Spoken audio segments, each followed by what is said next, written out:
The house I grew up in isn't mine. It hasn't been for 3 years, and I only just found out at my father's funeral.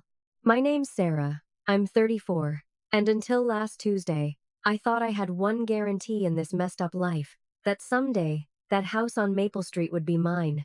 The house where I learned to ride a bike in the driveway, where my mom taught me to bake in that tiny kitchen, where I promised myself someday I'd raise my own kids. My dad passed away 2 weeks ago. Heart attack. Sudden. Cruel. And in the middle of grieving him, my mother sat me down and told me something that shattered everything I thought I knew about my family. She sold the house 3 years ago. Quietly. Without telling me. Without telling anyone. Why? To pay off my father's gambling debts. 3 years of Christmas dinners in that house. 3 years of me talking about someday moving back in, and the whole time, it wasn't even ours anymore. My mother was renting it back from strangers, just so I wouldn't find out. Just so I wouldn't hate my father before he died. Now he's gone, and I don't even get to be angry at him. All that anger has nowhere to go except at her. I keep asking myself, was she protecting me or lying to me? Is there even a difference anymore? So tell me, if you were me, what would you do? Because right now, I genuinely don't know if I'm the one in the wrong here. The funeral was on a Saturday. Gray skies. The kind that make everything feel like a movie you didn't audition for.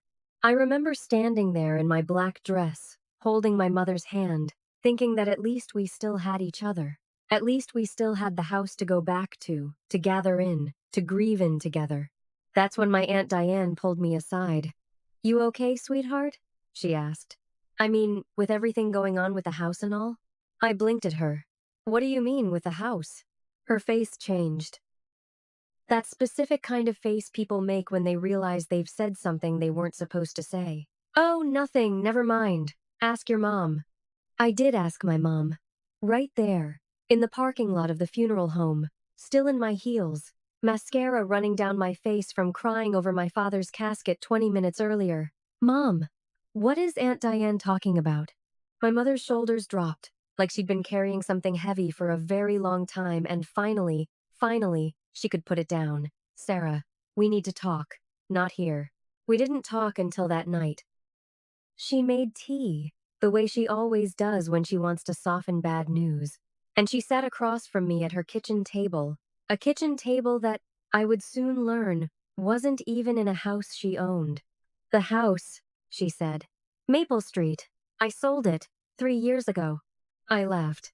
I actually laughed, because it sounded insane. "Mom, that's not funny. I'm not joking." The room got very quiet. I remember the sound of the refrigerator humming, unnervingly loud all of a sudden, like the whole world had gone silent except for that one mechanical noise. "You sold our house," I repeated slowly. "And you didn't tell me?"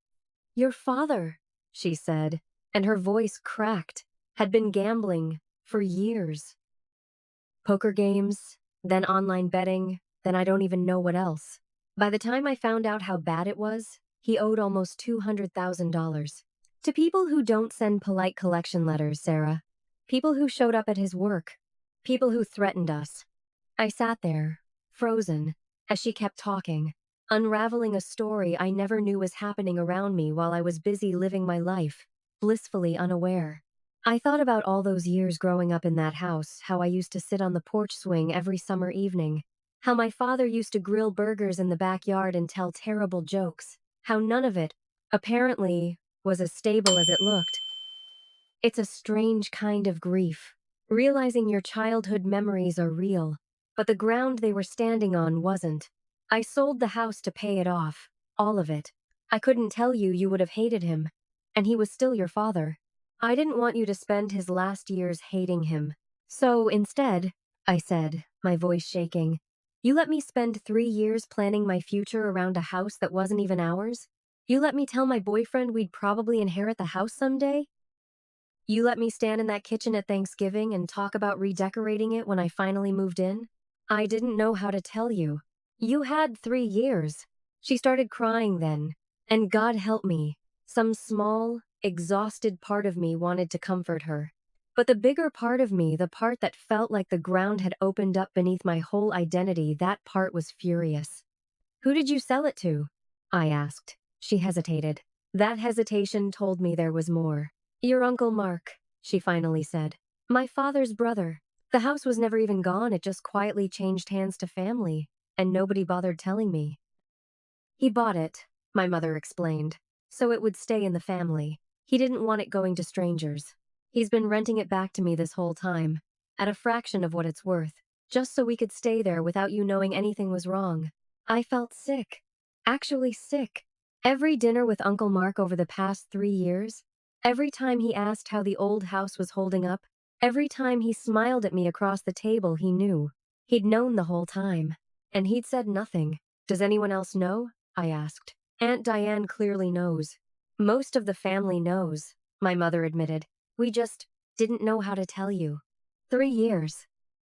3 years of my entire family keeping a secret from me, coordinating around me, protecting me from a truth I apparently wasn't strong enough to handle while I stood there talking about paint colors for a bedroom I would never actually own.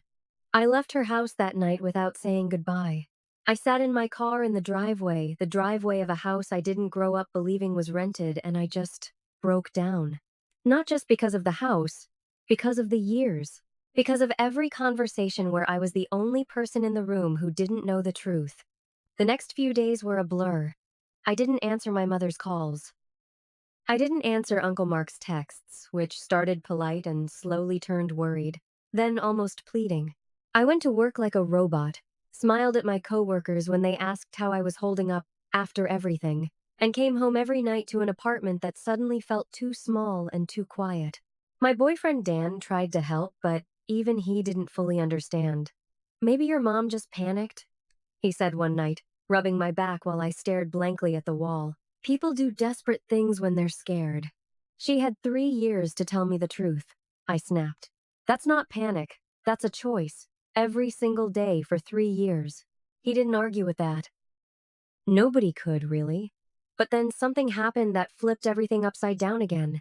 I found my father's old laptop while going through his things, a task my mother had asked me to help with, since she couldn't bring herself to do it alone. And buried in an email folder labeled almost mockingly, "personal," I found something that changed the entire story. My father had known his gambling was spiraling. He'd known for years. There were emails to online betting sites asking about self-exclusion that he clearly never followed through on. There were drafts of messages to my mother that he apparently never sent, half-finished apologies, sentences that trailed off mid-thought like he couldn't even convince himself he meant them. And in one of the last emails he ever wrote, dated just 2 months before he died, he'd written to my mother, "I know I don't deserve it, but thank you for saving us. Thank you for saving her future, even when I couldn't. Please don't let her hate me. Tell her when the time is right." I read that sentence probably 20 times, sitting alone on my bedroom floor at 11 at night, laptop glowing in the dark. He knew. He knew what my mother had sacrificed, and instead of getting help, instead of fixing it, instead of facing me himself, he let her carry the weight of his mistakes alone, for years, right up until his final breath. He got to keep being dad in my eyes, right to the very end, while she quietly absorbed all the damage behind the scenes. That's when my anger found its true target. Not my mother. Not even really my uncle. My father, the man who broke something and then asked everyone else to quietly clean it up so he could keep his image intact a little longer. I went back to my mother's the next day. This time, I didn't come to yell. I came with a printed email in my hand, and I sat down across from her, and I said the words I should have said the first night. "I'm not mad at you anymore.